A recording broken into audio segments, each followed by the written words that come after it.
and welcome to Asset Television News. I am Emanuela Akwaya. First, the headlines.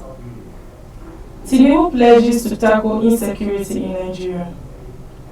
NLC says bailout to private companies is wasteful. More troubles as Iran threatens total shutdown of Strait of Hormuz. President Bola Ahmed Tinubu has reaffirmed his administration's commitment to tackling insecurity across Nigeria, declaring that rising security challenges will not derail efforts to support vulnerable citizens. The president made this known on Sunday while hosting Vice President Kashim Shettima and 23 state governors at his Lagos residence during the Eid al-Fitr celebration.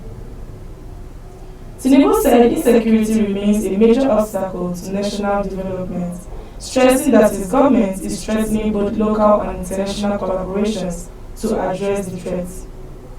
He disclosed that he had also held with Emmanuel Macron on security cooperation, adding that France has expressed willingness to collaborate with Nigeria in providing equipment and technical support. Tinubu recently returned from a state visit to the UK, where he met with Keir Starmer and was hosted by King Charles III, said efforts are ongoing to engage other international partners.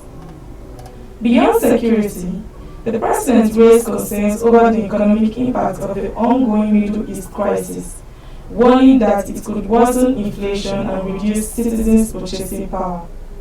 He urged state governors to introduce measures to cushion the effects, particularly in energy and transportation costs. A huge crowd attended a rally as former presidential candidate of the new Nigerian People's Party in the 2023 election, Rabiu Musa Kwankwaso, hosted an ex-presidential candidate on the platform of the Labour Party in the 2023 election, Peter Obi, in Kano. The crowd, all dressed in red caps, chanted Obi Kwankwaso enthusiastically during the rally as both men sat calmly watching the spectacle. The former governor had earlier hosted Oyo State Governor Seyi Makinde and former Bayelsa State Governor Seraike Dixon at his residence in Kano. Kwankwaso shared the development on his X platform, expressing delight at the visit during the Salah celebrations. The meeting was described as cordial and festive, reflecting a spirit of unity and mutual respect among the leaders. It comes amid growing interest in political collaboration and discussions among key national figures ahead of upcoming elections. The Nigerian Labour Congress has rejected the proposed 6 trillion naira bailout for power generation companies, saying repeated financial interventions have not improved electricity supply nationwide. The NLC President Joe Ajaero, who said this in a statement on Sunday, March 22, 2026, called for urgent structural reforms in the energy sector. Ajaero urged the federal government to merge the Ministries of Petroleum and Power to create a unified Ministry of Energy for better coordination. The NLC boss said the current separation of the sectors had led to inefficiencies, particularly in gas supply for thermal power generation. According to him, an integrated energy framework will prioritize domestic electricity needs and enhance national development. The NLC president also called for a halt to the proposed bailout, insisting public funds should not support what he described as failed private investments. He urged the government to convene a stakeholders summit to develop a people-centered roadmap for the power sector. The Court of Appeal Abuja Division has set aside the judgment of the National Industrial Court and awarded 10 million naira in costs against the National Pension Commission for unlawful labor practices against 20 aggrieved staff members. In an unanimous decision delivered in Appeal Mark CA-ABJ CB 830-2024, a 3-member panel led by Justice Bilikisu Bello Aliyu, with Justice Donatus Okorowa and Justice Oyejoju Oyewumi concurring, held that the workers' appeal was meritorious and ought to be allowed. In the judgment delivered by Justice Oyewumi, the appellate court notified the June 13, 2023 judgment of the lower court, which had dismissed the claims of the workers in their entirety. The dispute arose from the plight of the 20 workers who were issued letters of employment by PENCOM and resumed duty on May 2, 2017, but were neither deployed nor assigned roles and were left without remuneration. The court documents showed that upon resumption, the workers were directed to tarry for further instructions, directives that never materialized for years, despite repeated correspondence with the Commission. The appellants told the court that they had resigned from previous employment in reliance on PENCOM's offer, only to be left stranded without salaries, responsibilities, or clarity on their employment status. Arguing through their counsel, Samuel Ogala of Falana and Falana Chambers, the workers had maintained that PENCOM could not frustrate the performance of employment conditions and then benefit from its own inaction.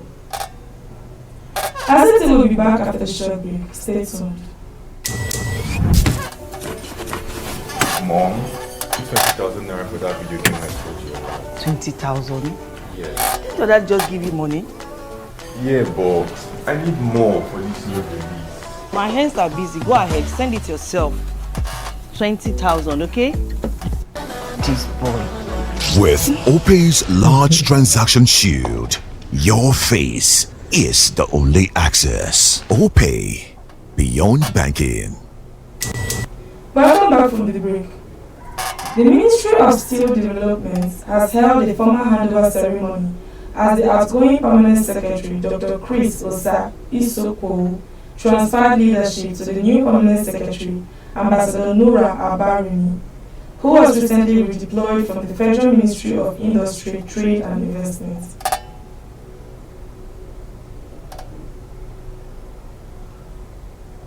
Nigeria's Minister of Steel Development, Shuaibu Abubakar Audu, stated this while speaking at the Nigeria-German Economic Forum in Dortmund, Germany. The minister outlined Nigeria's policy direction towards building a value-driven industrialized economy. He pointed out that the federal government is repositioning Nigeria from a raw materials exporter to a value-adding manufacturing hub, in line with the renewed hope agenda of President Bola Ahmed Tinubu. Audu stated that Nigeria's large domestic market of nearly 250 million people, coupled with a youthful workforce and strategic location in Africa, presents significant opportunities for long-term investment, adding that the country has recorded an estimated of $10 billion in annual steel demand, underscoring the urgent need to expand local production capacity and reduce import dependency. The minister further highlighted Nigeria's vast mineral resources, including over 3 billion tons of iron ore, as well as commercially viable deposits of limestone, magnesium, copper, lead, zinc, lithium and rare earth minerals. Explained that these resources provide a strong foundation for domestic industrialization and structured export. He explained that these resources provide a strong foundation for domestic industrialization and structured export partnership with European markets, particularly in the context of global energy transition needs.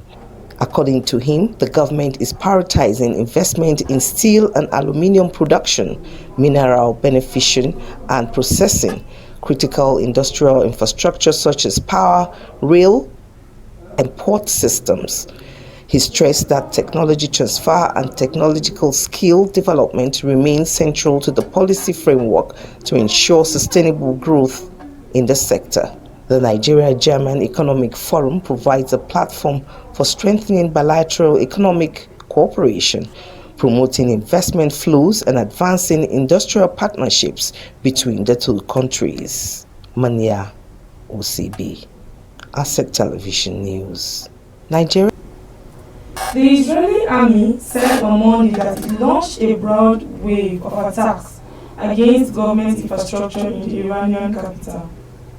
Explosions were reported across several districts of Tehran, Strikes were carried out in at least 5 municipal districts, with blasts held in areas including Pirozi Street, Shahid Babai Highway, Herabi Square, and Hafez Street near the Jumiru intersection.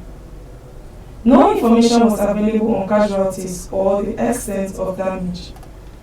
US-Israeli strikes against Iran began on February 28 and have reportedly killed at least 1,300 people, including then Supreme Leader Ayatollah Ali Khamenei. Iran has retaliated with drone and missile strikes targeting Israel, Jordan, Iraq, and Gulf countries hosting US military assets. President Donald Trump threatened on Saturday to destroy Iran's power plants within 48 hours if it did not fully open the Strait of Hormuz, the narrow waterway in the Persian Gulf that has been effectively closed to shipping by Iranian strikes since February 28. Under the Geneva Conventions, attacks on objects indispensable to the survival of the civilian population are prohibited. International humanitarian law also stipulates that collateral civilian harm from strikes not be excessive in relation to the corporate and direct military advantage anticipated. The destruction of power plants could lead to widespread blackouts and impact hospitals, water treatment facilities, and food supply chains. An Iranian military spokesperson responded to Trump's threat on Sunday by saying that Iran would retaliate against any attack on its power plants by targeting US-linked energy facilities in the region. Iran's Parliament Speaker Mohammad Bakr Kalibaf wrote in a post on X on Sunday that following an attack on Iran's power plants, the critical infrastructure, energy infrastructure, and oil facilities throughout the region would be destroyed in an irreversible manner. Domestic airlines are bracing for a potential hike in ticket prices as the cost of aviation fuel, commonly known as Jet A1, has surged by nearly 100%, significantly increasing operational expenses across the sector. Findings indicate that the spike, driven largely by the ongoing crisis in the Middle East, has disrupted crude oil production and supply chains, pushing up the cost of fuel and placing airlines under intense financial strain. Jet A1, which previously sold between 900 naira and 995 naira per litre before the crisis, now costs between 2,500 naira and 2,700 naira, depending on the location, marking a sharp escalation in operating costs for carriers.